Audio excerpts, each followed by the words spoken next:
இந்த 10 சர்டிபிகேட் இல்லைன்னா உங்களால காலேஜ் ஜாயின் பண்ண முடியாது. ஆமா, இந்த 10 சர்டிபிகேட் இருந்தா மட்டும்தான் உங்களால கண்டிப்பா காலேஜ் ஜாயின் பண்ண முடியும். என்னென்ன சர்டிபிகேட் தெரியுமா?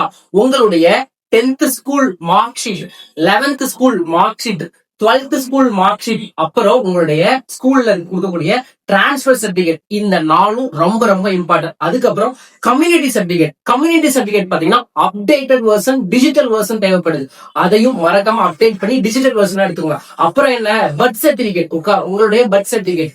அதுக்கப்புறம் பாத்தீங்கன்னா இன்கம் சர்டிபிகேட் பாத்தீங்கன்னா ஸ்டூடெண்ட் நேம்ல இருக்கணும், கண்டிப்பா மறந்துடாதீங்க. ஸ்டூடெண்ட் நேம்ல எடுத்துக்கணும் இன்கம் சர்டிபிகேட். அப்புறம் ஃபர்ஸ்ட் கிராஜுவேஷன். இந்த ஃபர்ஸ்ட் கிராஜுவேட் சர்டிபிகேட் பார்த்தா உங்க வீட்டுல நீங்க தான் முதல் தர பட்டதாரி, நீங்க தான் ஃபர்ஸ்ட் டைம் டிகிரி படிக்க போறீங்கன்னா உங்களுக்கு இந்த ஃபர்ஸ்ட் கிராஜுவேஷன் சர்டிபிகேட் எடுக்க எலிஜிபிள் தான்.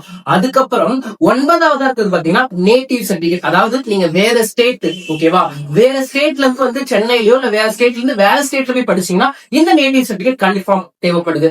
அதுக்கப்புறம் பாத்தீங்கன்னா நீங்க ஏதாவது கோட்டால காலேஜ் சேர போறீங்க, ஸ்போர்ட்ஸ் கோட்டாலயோ இல்ல வேற ஏதாவது கோட்டால காலேஜ் சேரணும், அந்த கோட்டா சம்பந்தப்பட்டதான சர்டிபிகேட்ஸ். அதோட ஃபைனலா உங்களோட அட்ரஸ் ப்ரூஃப், உங்களுடைய ஆதார் கார்டு அட்ரஸ் ப்ரூஃப், அதுவும் அப்டேட்டட் வெர்ஷன். இது எல்லாமே அப்டேட்டட் வெர்ஷன் ரெடி பண்ணி வச்சுக்கோங்க. இந்த 10 சர்டிபிகேட்ஸ் இருந்தா மட்டுமே தான் உங்களால காலேஜ்ல ஜாயின் பண்ண முடியும். தேங்க்யூ.